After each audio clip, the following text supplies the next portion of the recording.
Olá, alunos e alunas do Colégio Mahatma Gandhi.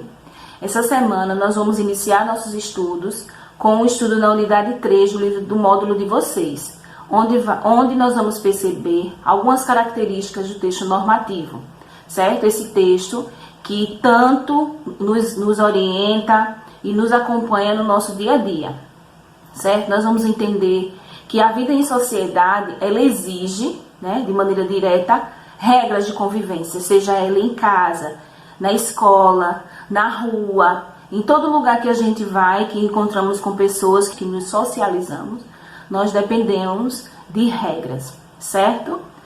Vocês vão encontrar todos os estudos a partir da página 66 até a página 78, tá? Vamos começar.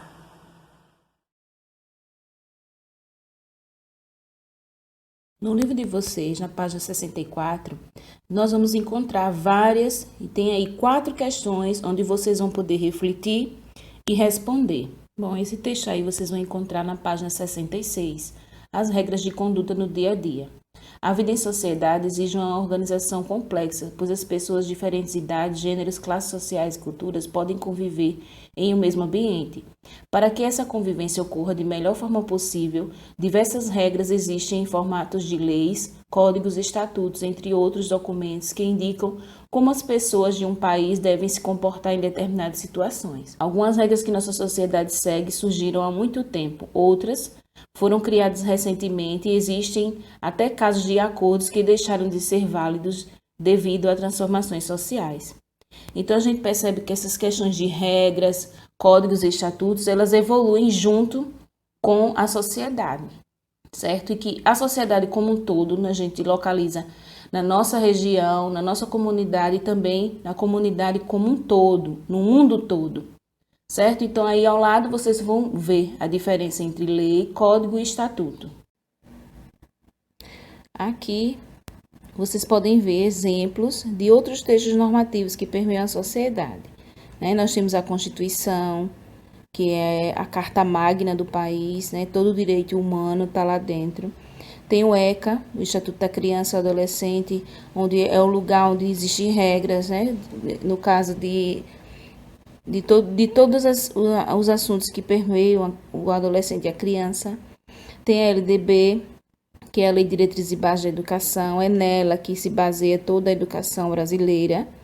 E tem regras de convivência em condomínio, que é um exemplo. No condomínio que você mora, certamente tem regras, no espaço, como devem agir as pessoas, se tem piscina, como as pessoas devem se comportar lá dentro, tá? Então, isso aqui são alguns, um exemplo pequeno de textos que fazem com que nós sigamos as regras. Bom, essa página do livro de vocês vão encontrar na página 71, certo? E aqui vocês vão perceber que o texto normativo, ele tem uma estrutura própria, certo? Vem o título, que é a classificação do próprio gênero, nesse caso aqui é um regimento escolar. Mas vocês vão encontrar, se for lei, se for código, sempre vai ter o título dele, Se tratar de um livro, você vai encontrar sempre na capa. E também, cada módulo, cada lei, cada artigo, tem lá o título que designa do que se trata, do que está falando. Então, existe o parágrafo introdutório, existe também a divisão de itens, que é para quem lê entender, ter a identificação e compreender do que está se tratando. E nós enfatizando a questão da linguagem, pois o texto normativo, ele vem com vocabulário técnico. Os verbos não são conjugados, sempre vem no início, como a gente vê aí coloridinho. Os verbos, eles sempre dão ideia de proibição, obrigatoriedade ou permissão.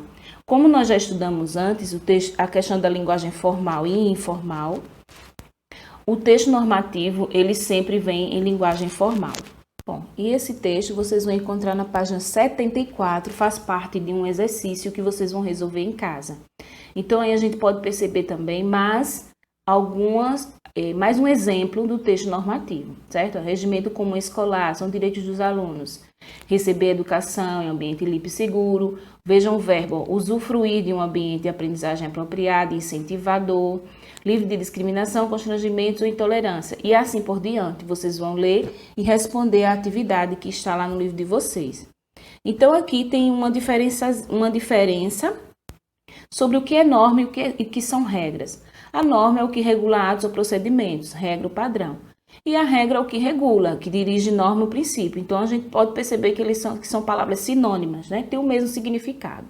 Norma e regra têm o mesmo significado. Bom, perceberam quanto é importante esse tipo de texto no nosso dia a dia? É um texto que é feito em linguagem formal, onde os verbos eles sempre expressam ordens, da maneira que você deve seguir as regras de onde você está convivendo, tá? Então, agora, na segunda etapa da nossa aula, nós vamos fazer uma revisão sobre substantivos, tá? Prestem atenção.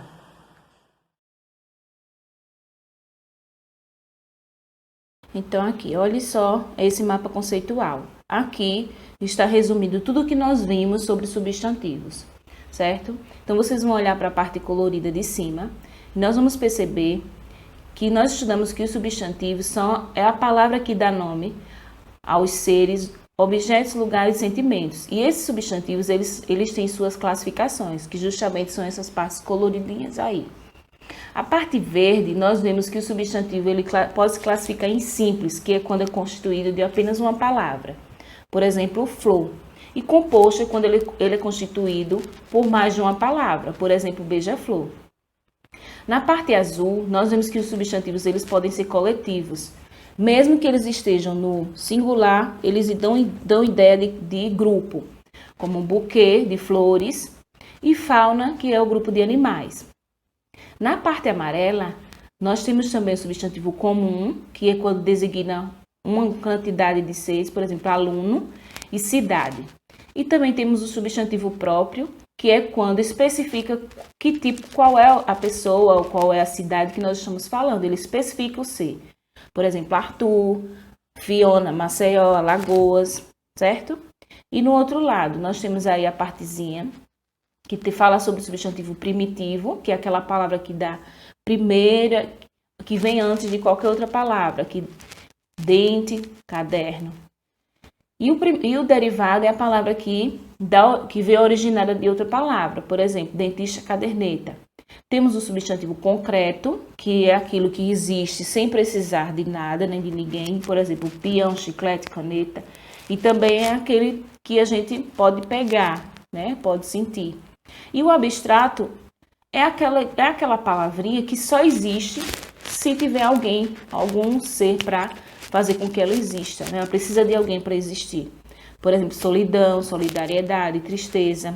Vimos também que os substantivos ele têm suas flexões. E por que eles se flexionam? Porque são palavras variáveis, eles mudam. Mudam o quê? Em gênero, em número e em grau. Quando falamos em gêneros, nós falamos justamente de masculino e feminino. O masculino ele vem antecedido dos artigos o, os, uns, ou dos pronomes seus, meus e teus. Por exemplo, os alunos, meus cadernos, os espelhos. E feminino vem antecedido dos artigos a, as, uma, umas. Ou das formas pronominais minha, minhas, tuas, suas, certo? Quando nós falamos em número, nós falamos em plural e singular. Ele é plural quando indica mais de um. Por exemplo, flores, tapetes, mesas. E em singular, quando indica apenas um. Flor, tapete, mesa. Essa questão do número, vocês viram que tem uma série de regras que envolve essa questão de se inscrever os substantivos seguindo as regras. Existem regras para as flexões dos números, principalmente no plural, certo? Então, vale a pena rever e estudar novamente. Temos o grau, e nós sabemos que o grau ele pode ser aumentativo, que dá a ideia de maior, e o diminutivo, que dá a ideia de menor. Quando o grau ele é aumentativo analítico, nós utilizamos duas palavras e uma palavra para designar o grande. Por exemplo, nariz grande. E ele é sintético quando nós utilizamos apenas uma palavra, narigão. E o diminutivo, quando ele é analítico, nós também utilizamos uma palavra que designa pequeno. Por exemplo, café pequeno. E quando ele é sintético, é quando ele é designado apenas por uma palavra só, como aí cafezinho, certo? Bom, vamos analisar essas três frases. Marque os substantivos das frases e classifique-os enquanto gênero, número e grau. Então, vocês vão aí anotar no caderno de vocês e responder. Sublinhe, marque, circule como quiser os substantivos e vão classificar, certo? Deem pausa, logo depois vocês vão encontrar o gabarito. Bom, os substantivos são os livros. Nós podemos classificá-los como substantivo simples. O gênero dele é masculino, ele está no grau normal e está no plural. Na segunda frase, o substantivo é amizade. Nós sabemos que é o substantivo abstrato, está no gênero feminino, está no grau normal e está no singular. E na última frase, o substantivo é homem. Está no substantivo é comum, o gênero masculino, o grau está no grau normal e está no singular. Certo? Bom, perceberam como o substantivo é uma classe de palavra muito importante? Ela é uma classe de palavra variável, certo? Ela deve concordar com os demais componentes que tiverem em sua frase ou no texto. O que eu quero que vocês estudem de novo, retornem à aula anterior, são os plurais dos substantivos, certo? Voltem, vejam e revejam quantas vezes forem necessárias, porque é muito importante o domínio disso, né? Você saber flexionar os substantivos da maneira correta, tá? Bom, agora vocês vão ver a revisão sobre textos em linguagem verbal, não verbal e mista, tá? Vamos lá. Bom, vamos rever agora o que é linguagem verbal, linguagem não verbal e linguagem mista. A linguagem verbal, como já sabemos, nós utilizamos as palavras escritas ou faladas, certo? A linguagem não verbal, como o próprio nome diz, não utilizamos palavras. E a linguagem mista, também como o próprio nome diz, ela vem com os dois, com a linguagem verbal e não verbal, os dois juntos, certo? Bom, vamos analisar essas imagens aqui e perceber, ó. Observe os textos abaixo e explique se são linguagem verbal, não verbal ou mista. Diga qual a mensagem que cada um passa. Então, a gente pode perceber aqui uma placa de trânsito, temos Libras, né? A linguagem de sinais brasileira, e temos aqui uma charge. Vamos lá, vamos analisar. Para o vídeo e continuem depois, vocês vão ver o gabarito. Bom, na primeira imagem nós vemos uma linguagem verbal, que é uma placa de trânsito, sua mensagem é parada obrigatória. Na segunda imagem, nós percebemos que é uma linguagem não verbal e são os números em libras, que é a língua brasileira de sinais. E na terceira, nós vemos uma linguagem mista, que é uma charge e contém uma crítica sobre o uso excessivo do YouTube. Então, a gente percebe que nesses três textos nós encontramos os três tipos de linguagem, certo? Verbal, não verbal e mista. Bom, quando nós percebemos a quantidade de linguagem, né, que temos várias maneiras, várias formas de nos comunicar na linguagem verbal, na linguagem não verbal e na linguagem mista, nós percebemos como é rica a nossa capacidade de comunicação, não é? Bom, vocês vão responder a atividade do livro de vocês, que eu já mencionei as páginas de 66 até 78, e no site da escola também vocês vão encontrar mais algumas atividades para complementar todas as outras que nós já estamos fazendo, que vocês já estão fazendo, enviando ao meu e-mail, tá? Depois eu vou disponibilizar o gabarito para vocês das páginas do livro que vocês já resolveram. Bom, fiquem com Deus, breve nós vamos nos encontrar. Beijo, até mais.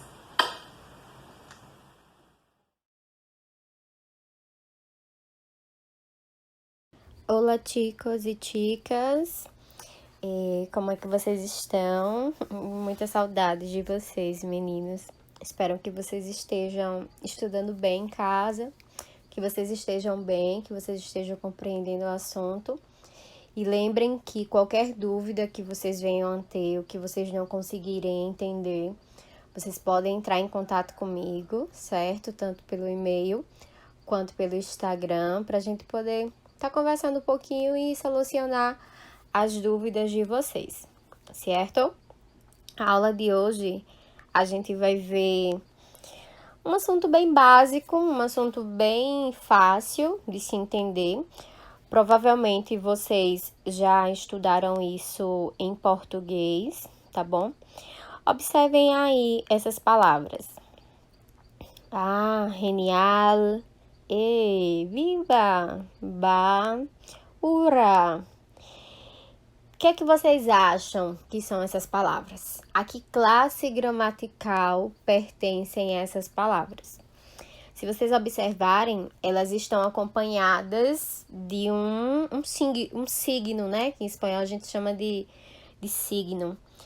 É um sinal de pontuação, que é a exclamação, certo? Lembrando que esse, no início aí, que parece um i, não é um i, né? É a exclamação ao contrário, né? Vocês lembram que em espanhol, sempre que a gente for fazer uma frase exclamativa, a gente usa a exclamação ao contrário no início da frase e normal no final da frase. A mesma coisa também é com a interrogação. Sempre que a gente for fazer uma pergunta em espanhol, a gente usa normal no final da frase e ao contrário no início da frase.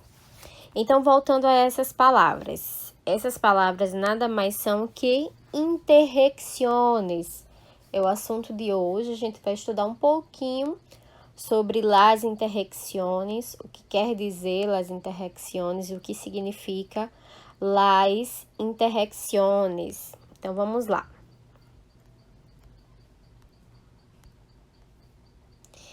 Aí na página 36 do livro de vocês, quem não tiver com o livro aí, dá uma pausa, pega o livro, pega o caderno, já para vocês fazerem algumas anotações sobre a aula de hoje. Quem não tiver livro, pode acompanhar pela videoaula e vai escrevendo as anotações, os assuntos e logo as atividades também.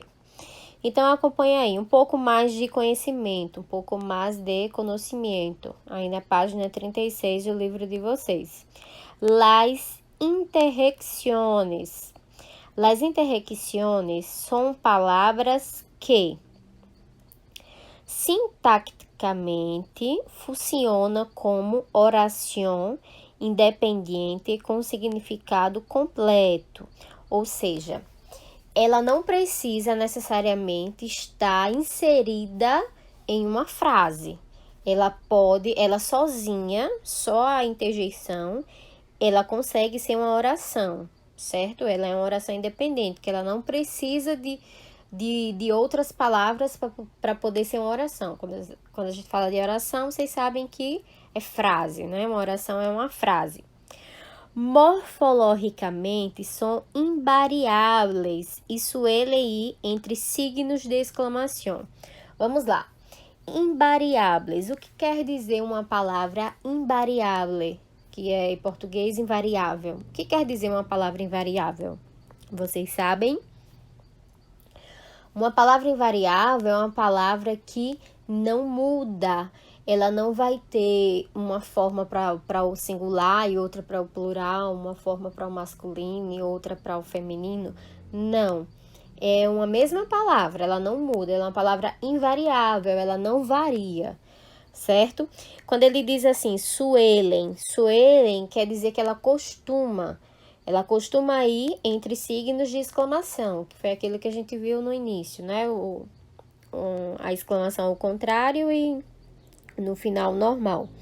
Semanticamente expressa sentimentos muy vivos, ou seja, las interjecciones, ela tem a função de nada mais de expressar o que a gente sente, expressar os nossos sentimentos através de algumas palavras, que se de fato a gente for olhar um significado para ela, uma tradução para ela na língua portuguesa, no dicionário em si, não vai ter, certo? Porque ela expressa um sentimento.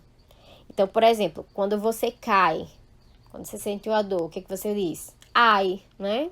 Doeu, né? Esse ai quer dizer que doeu, né? Que você sentiu aquela dor.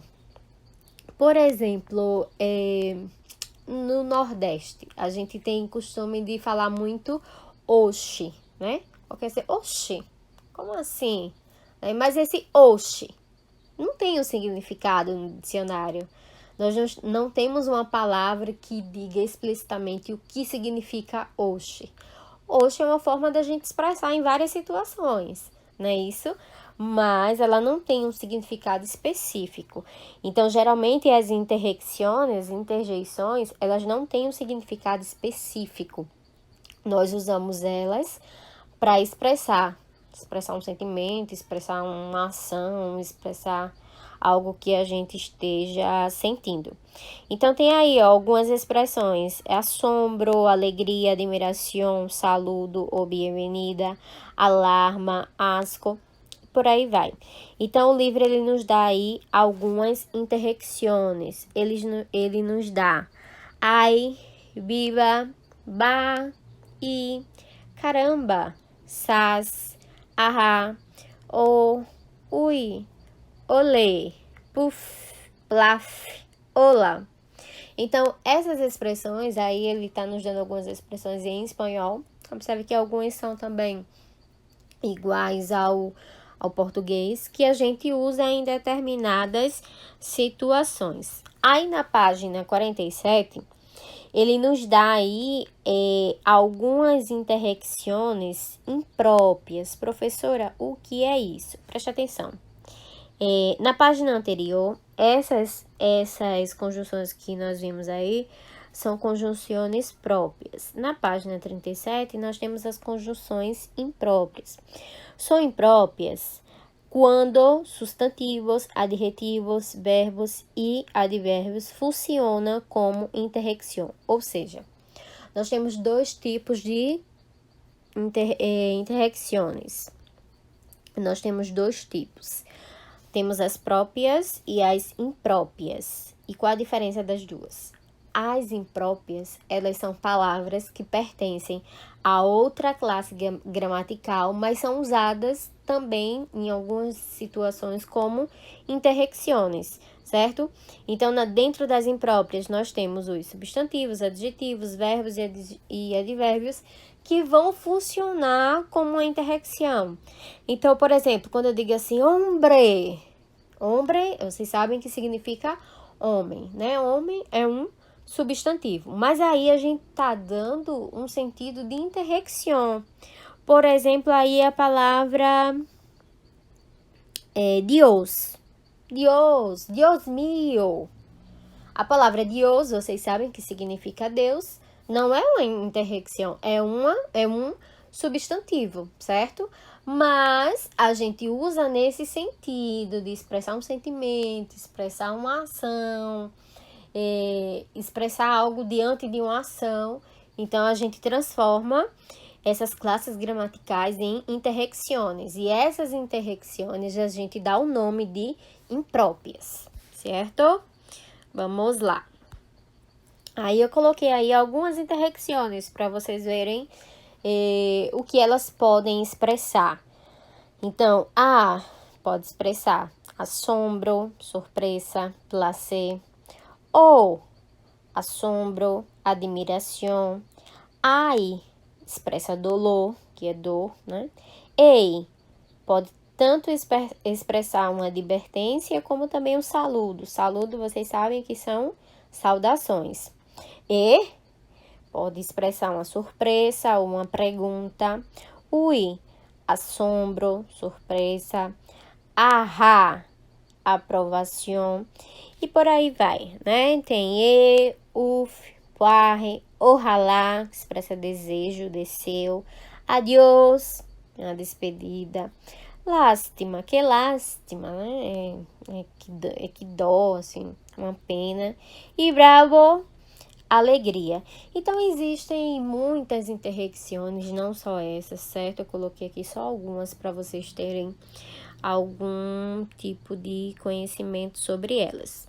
Los signos, é aquilo que a gente falou no início, né? Los signos, tanto de exclamação quanto de interrogação, nós usamos em espanhol. Vocês geralmente sempre perguntam, professora, mas por quê? Porque faz parte da gramática espanhola. Em espanhol, se a gente fizer uma pergunta ou se a gente fizer uma frase exclamativa e não colocar esses sinais, esses signos, a frase vai estar errada, tá? Se você observar em português, às vezes quando a gente está lendo um texto, a gente só observa que é uma frase no final, não é isso? Daí a gente não dá aquela entonação de frase, a gente não dá aquela entonação que é uma frase exclamativa ou interrogativa. Já em espanhol, no início da frase, a gente já consegue identificar se é uma exclamação, se é uma interrogação, para dar a tonalidade na frase corretamente, tá bom? Então, as interjecciones em espanhol sempre serão acompanhadas com signos de exclamação. Vamos lá. Eu coloquei aqui 10 orações, 10 frases, orações com interjecciones próprias. Quais são as interjecciones próprias? Aquelas que não são outras classes gramaticais, certo? Então, eu vou ler essas frases para vocês analisarem. Então, primeira. Epa, debes tener más cuidado com isso ou te golpearás sem remédio. Segunda. Ura, por fim, lograste vencer a tu contrincante. Terceira. Já me queda mais claro el tema. Quarta. Ui, que susto que me has dado. Quinta. Guay, eres increíble. Sexta. Hostia, olvidé que hoy es cumpleaños de mi padre. Sétimo, si tan solo pudiera verte outra vez, que lindo seria. Oitava, órale, en verdad te ganaste la lotería. Nona, ella sí pudo decirme lo que pensaba, pero, no le diga yo algo porque se enoja. E décima, y pues, ala, mejor me fui antes de que algo passara. Nós iremos ver agora orações com interjecções impróprias, ou seja, orações onde contém as interjeições impróprias, que são aquelas que são classes gramaticais que se convertem em interjeições. Pode ser um substantivo, um adjetivo, um advérbio, certo? Então, vamos lá. Primeira. Ei, ojo, tem mais cuidado la próxima vez. 2. Rayos, creí que já te había avisado que no iba a verte. 3. Oye, sí, esse chico está muy lindo. 4. Ay, ma, no puedo creerlo. 5. Chido, luego nos vemos. 6. Bien, todo resultó bien al final. 7. Es que me cago en todo, porque esto no puedo estar pasándome. No puede, né? 8. ¿En serio? ¿Qué demonios? 9. Tómatela. No puedo creerlo. Por Dios, muero de risa. Y 10. Yo te invité. Lástima, no aprovechaste la oportunidad. Observem que a interjeição, ela também não precisa ser necessariamente apenas uma frase. Uma frase não, uma palavra.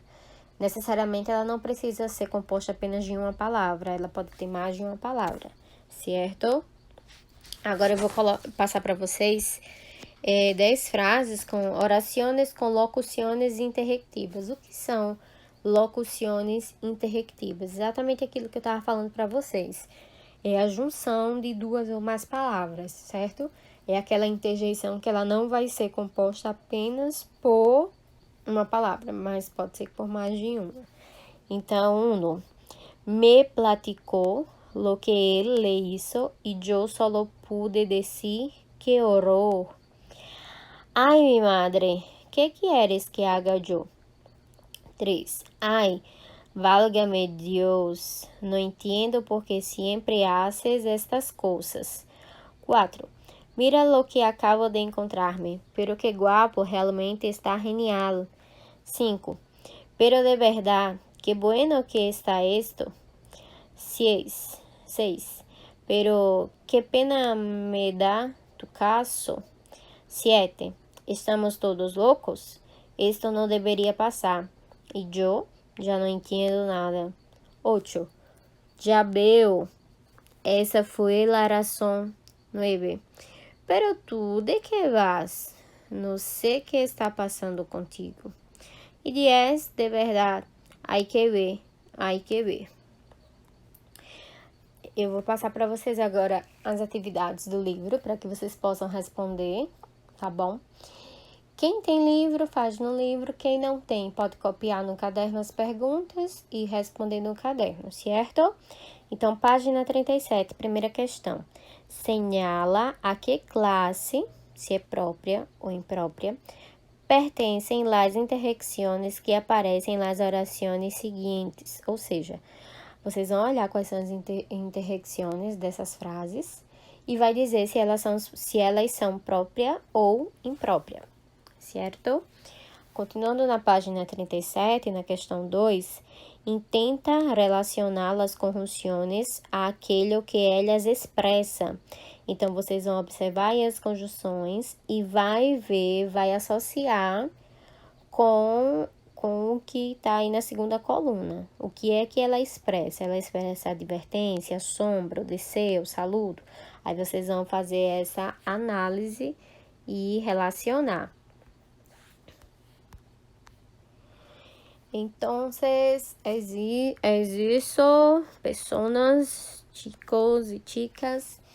Qualquer dúvida, vocês podem entrar em contato, certo? Respondam às atividades, lembrando que quem não tem livro pode pausar o vídeo e responder, e copiar as perguntas no caderno e responder, certo? Depois da aula, vocês olhem no aplicativo da escola, no site, vai estar lá o direcionamento do que é para vocês fazerem, tá bom? Hasta luego e besitos. Até a próxima aula.